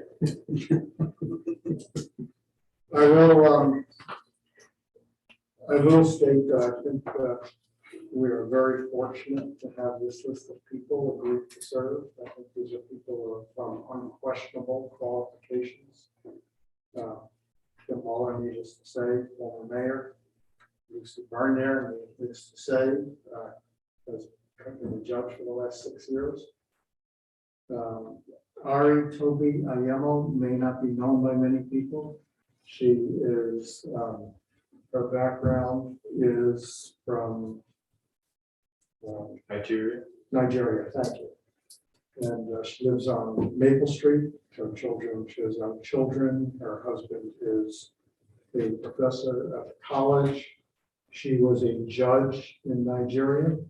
Since coming to this country, she has earned a PhD in legal justice and has worked in that capacity in a number of very impressive roles.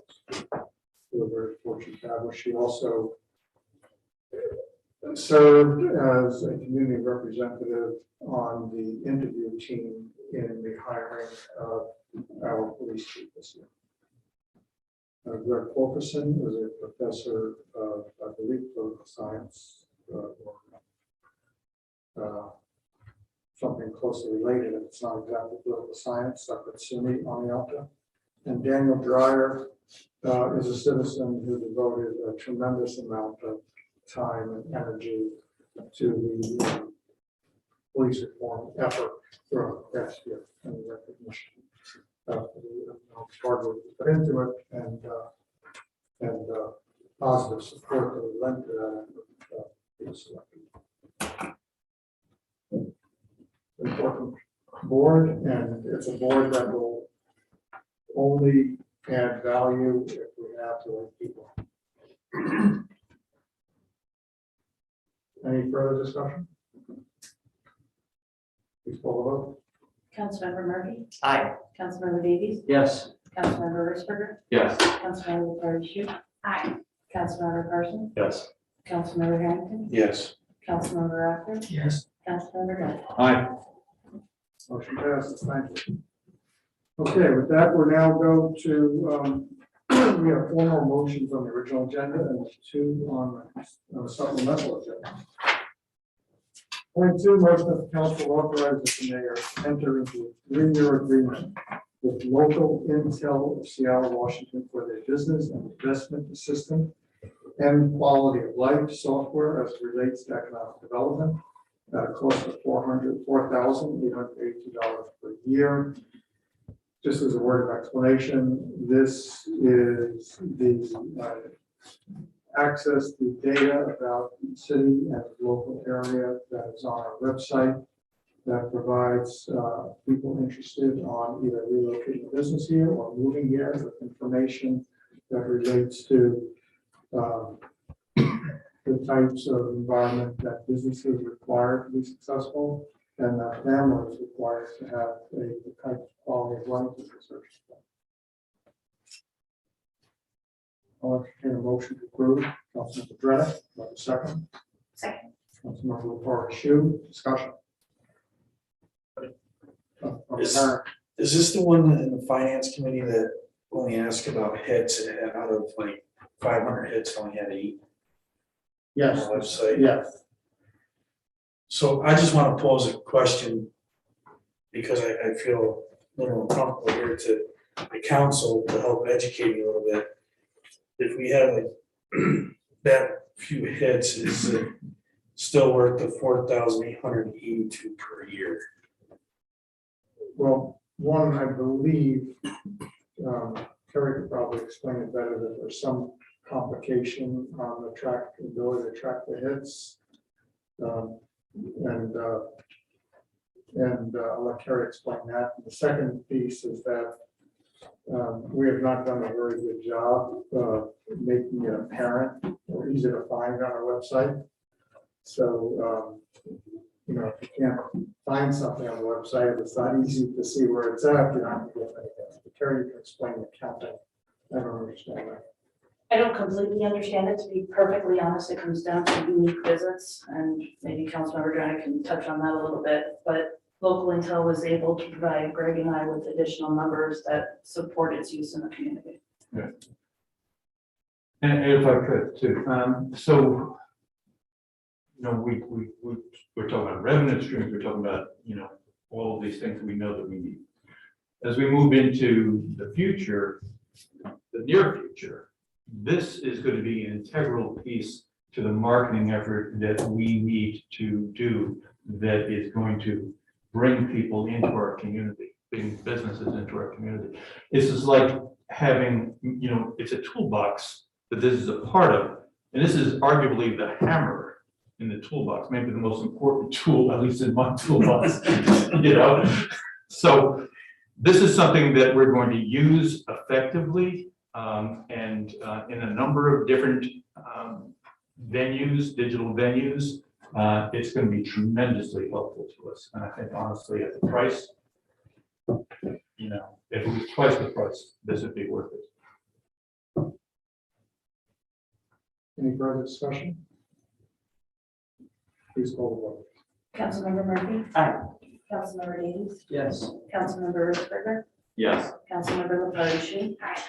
Councilmember Carson? Yes. Councilmember Harrington? Yes. Councilmember Rafter? Yes. Councilmember Graham? Aye. Motion passes. Thank you. 23. Motion that the council approves a budget transfer from the general fund contingency to the other economic opportunity and development line, which is code A6989.464, which is purchased services fees in the amount of $4,882. That is obviously to pay for the motion that you just heard. Do I have someone to move that? Councilmember Murphy, do I have a second? Councilmember Drennick, discussion? Please call the vote. Councilmember Murphy? Aye. Councilmember Davies? Yes. Councilmember Risberger? Yes. Councilmember LaFarge? Aye. Councilmember Carson? Yes. Councilmember Harrington? Yes. Councilmember Rafter? Yes. Councilmember Graham? Aye. Motion passes. 24, we already addressed. We'll go to 25. Motion that the council authorizes the submission of a grant application to the Assistance to Firefighters Grant Program as administered by the United States Department of Homeland Security, which is part of the Federal Emergency Management Association Agency, for the purchase of a Quint fire truck apparatus at an estimated cost of $1.5 million with a possible grant award of up to $1 million, which would require $500,000 from other revenue sources. Do I have a motion to approve? Yes. Do I have a second? Carson moves it, second by Councilmember Murphy, discussion. Councilmember Harrington. This is the one that I about jumped up out of my seat, Brian, I'm sorry, at the finance committee. I understand that it's a great target to try to get a truck and stuff. I just wanted people to know that I did ask certain questions about trying to get other equipment that might put us in a better position to get the grant, because at $1 million, it's a long shot. So, you know, I'm struggling where we could come up with $500,000 on such a tight budget. Doesn't mean I'm not willing to work to try to find it if we happen to get awarded for it. But I just want everybody to realize that it's going to be a struggle to come up with $500,000 unless we're pulling it out of reserves or we need to be bonding. You know, but Let me make clear, you're not asking to approve taking the $500,000 out of reserves or general fund at this time or borrowing. We will be making an effort, I will start it, Mark Trump will finish it, to go after state money. We have a meeting scheduled next week with Senator Oberacker. That's on the agenda to discuss with him. We will be talking to our local foundations to see if we can get some support for this. So when it says $500,000 from other revenue sources, that doesn't necessarily mean it's internal. I'm thinking the worst case scenario, if we don't get other revenue sources, it's all on us to, Well, at that time, the council will have to make a decision. so. Yes, Councilman Davies? Yeah, I mean, I appreciate the need for this truck. As Chief Knapp indicated in some of our finance meetings, our trucks are quite old, we have this need. I guess I'd like to understand the timeline. If this grant is awarded, kind of what's our timeline in terms of trying to seek other granting opportunities for this $500,000? How much time do we have to be able to the internal line this up prior to, if we receive this grant and have to execute this grant? Well, I imagine once we receive a grant, we're going to move forward, place the order. Probably, I think the chief said it would take a year to have the truck manufactured, but we have to place the order and commit to the expense shortly after receiving the grant. So, our goal is, that we will start working now to try to have that $500,000 lined up. At the time, if we are lucky enough, and it is a long shot, this grant is a long shot. But if we are lucky enough to receive it, the goal should be to have the money lined up at that time.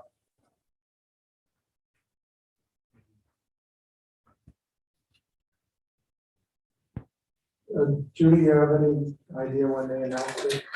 From last time we applied, you have any recollection? I believe it was starting in May. The deadline is December 17th at 5 p.m. And I believe they said they started announcing awards in May. In May, that's what's on. April and May. So, I will start the process together with Mark, and then we'll take it over from there.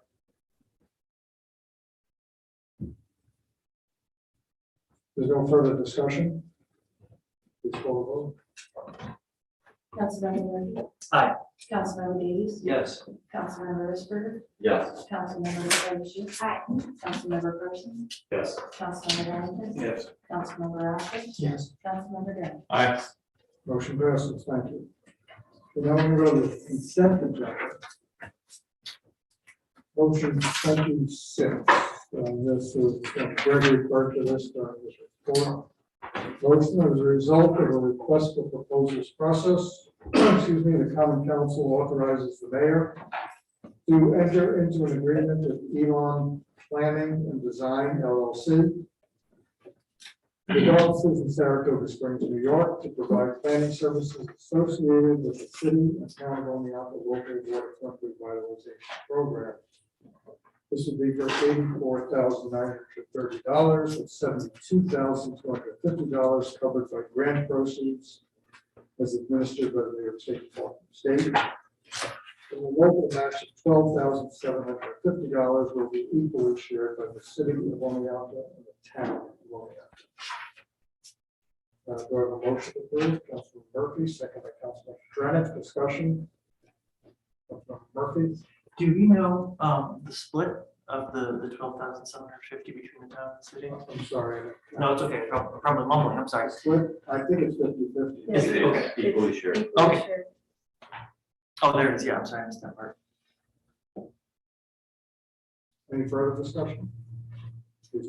I just want to say thanks to Judy for pursuing this because obviously, our waterfront is something that is underutilized. And I think that's really going to be transformative to have better access to it. I know, when I visit places, I love to go, places where there's a waterfront. And so I think bringing that to our cities and do transformative. So thank you for your hard work on that. I hate to admit it, but after we were denied twice, I tried to talk Judy out of it. The third time, she said, no, let me try one more time. She was right. I was wrong. Please call the vote. Councilmember Murphy? Aye. Councilmember Davies? Yes. Councilmember Risberger? Aye. Councilmember Frenchie? Aye. Councilmember Person? Yes. Councilmember Harrington? Yes. Councilmember Rattler? Yes. Councilmember Grant? Aye. Motion passes. Thank you. Okay, 27, let me give you a little bit of explanation of this, because this just popped up a couple of hours ago. Our assessor, part-time assessor, who's on contract with Maxwell, recently notified me that he will be resigning from the position, as he has accepted the position of full-time assessor for the city of Utica. That leaves us without an assessor as of January 1st. A couple of weeks ago,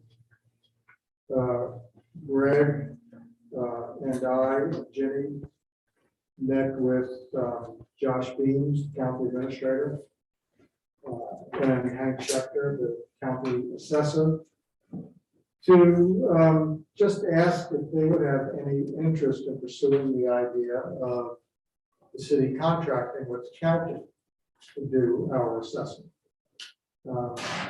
They responded favorably, said that they would. There's a number of reasons that's favorable to the city. One is that we would be assured of long-term, as far as the eye could see, competent professional assessment available to us. The number of assessors are very difficult. There are very few assessors left, and they're very far left. It would also, the county was quite excited about it, and it made sense to us that it would also provide more of a consistent approach to assessment in the county. They would also look to do this with other towns that might be looking for an assessor, so that the county would have more of a uniform approach to how they go about doing assessment. And it would also improve communication between the city and the county on matters of real property assessments and related matters, pilots and all that. Sometimes there's just a delay in getting information, and having immediate access to information be very beneficial to the finance department. So it's actually something that is favorable to the city. We let them know that we would not want to do it at any cost that's greater than we're currently spending on the part-time assessor that we have. We also stipulated that we would want a assessor to put in office hours here in Oneonta 2 days a week, similar to what Rich Maxwell was doing, so that he was accessible to people of the city. What we learned today from the county attorney on Tacoma is that there are a couple of steps that are required to even begin negotiation on this. David, do you want to explain those? Yeah, what happened is there's a provision in the real property tax law, which is referred to in this resolution. It says that before any city representative can begin this discussion to negotiate a contract, which then has to be ultimately agreed to by both the county council and the board. There has to be authorization from the council to enter into those negotiations. And because what's happening is you're setting aside what was formerly a municipal office, which is the town's area, the city assessor, and you're not going to be using the city assessor anymore, then it has to be subjected to a permissive referendum to the voters. So if the voters oppose getting rid of our assessor and entering into negotiations with the county, they have an opportunity to pass petitions and oppose it. So it's a statutory provision theoretically to protect municipalities from giving up their responsibilities without giving the voters an opportunity to address what had been a local officer going to the county. So bottom line is we need to pass a resolution authorizing the city to enter into negotiations with the county in order to have them take over the contract services that we expect would be in our benefit. It is subject to permissive referendums, which means there'll be a publication notice in the newspaper. It's the same thing we do with bonds. It says that if 10% of the last gubernatorial electorates sign sworn petitions that they oppose it. And they wanted to subject to be a referendum, put on a ballot, and that'll be done. I think it's highly unlikely that that will happen, but we have to go through the process. That time period has to go by before we can do it, and rather than wait, we found out about this requirement this afternoon, rather than wait another couple of weeks, we put it on the agenda tonight, just to get the days ticking with the publication in the newspaper, so we'll be able to negotiate with the county. And they're already framing out something, we're already framing out something, we're not getting into formal negotiations until this is done. That's more information than you ever wanted that. That's good. And so all you would be authorizing right now is for the city to enter into negotiations with the county. That's all you're authorizing. And then that negotiations would not start until after we went through a 45-day process to make sure that there was no petition for a referendum against it. Of course, if the negotiations come up to reach a possible mutually agreeable solution, at that time that would be brought to the council for their approval. Mayor, what's the time period for this permissive referendum?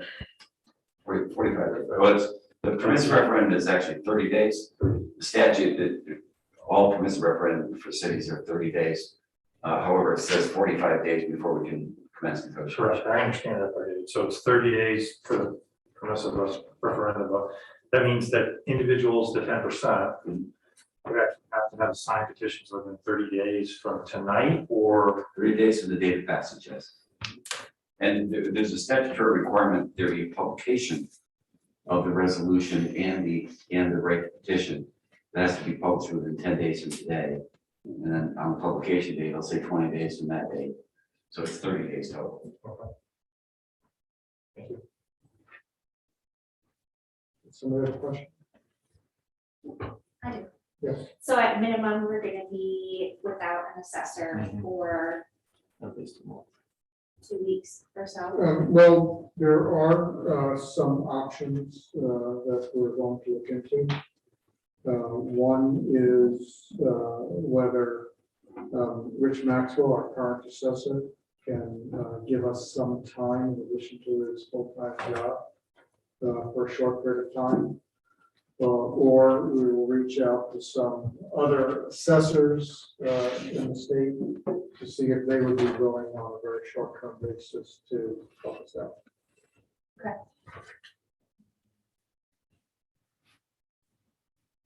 There's no other questions or discussion? Please call the vote. Oh, we didn't.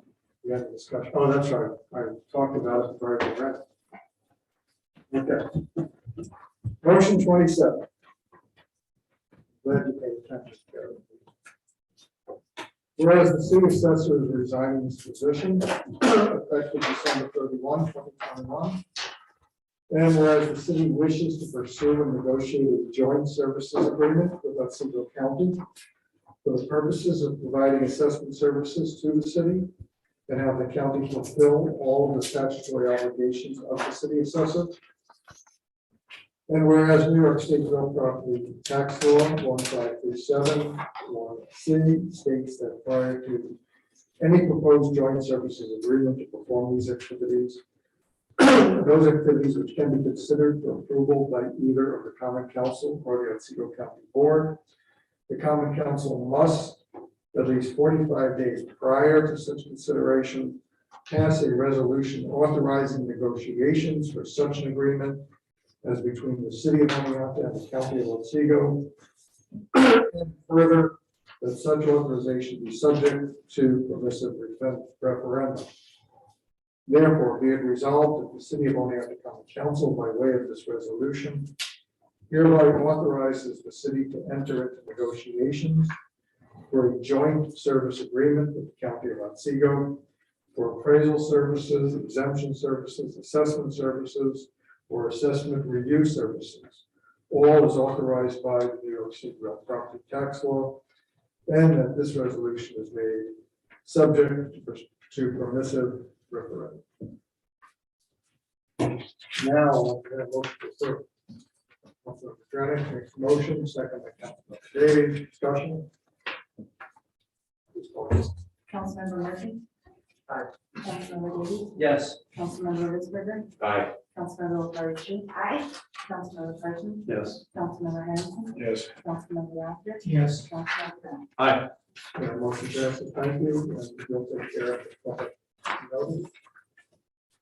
And that concludes the agenda items, so we'll open up for any additional business.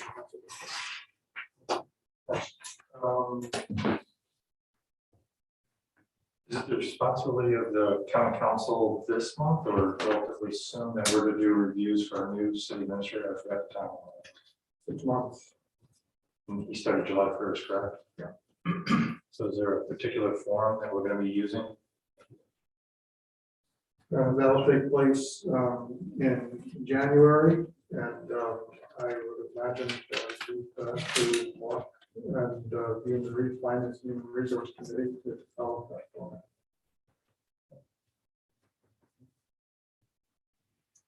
I just want to make sure We do I have anything on? No, but, I just want to make sure that we were, doing our due. We are now. Sure, Greg will pass it. I know how it's I'm wondering if Katie Bedford. Sorry, buddy. Just kidding. Just kidding. I'm wondering if Katie Bedford would be able to help lead the way in that process.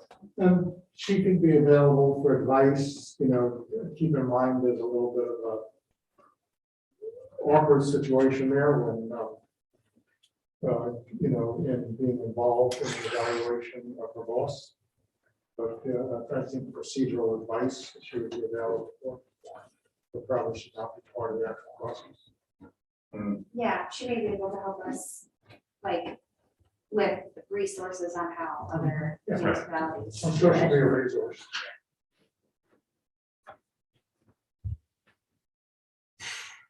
Anything else?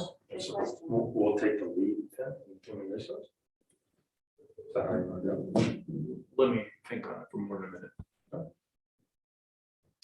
The human resource, assuming that Mark is going to continue to have a finance and resource committee. But whatever committee is having human resources and whoever is going to be on it, because Mark will make the appointments, I assume, next month. We'll take the lead working in conjunction with the mayor in developing the process.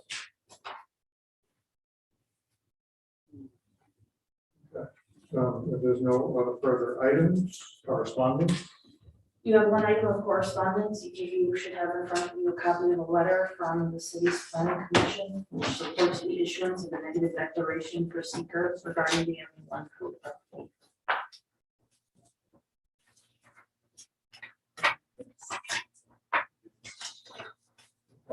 We already passed. Yeah, next meeting is just the process. That's the code. No, next meeting will be one item for the new seekers and the council. City attorney will be there to pass. It's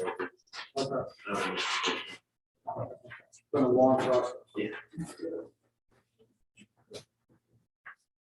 Any further items or any further correspondence? That's it. Okay. All right. Executive session, I'm not aware of any.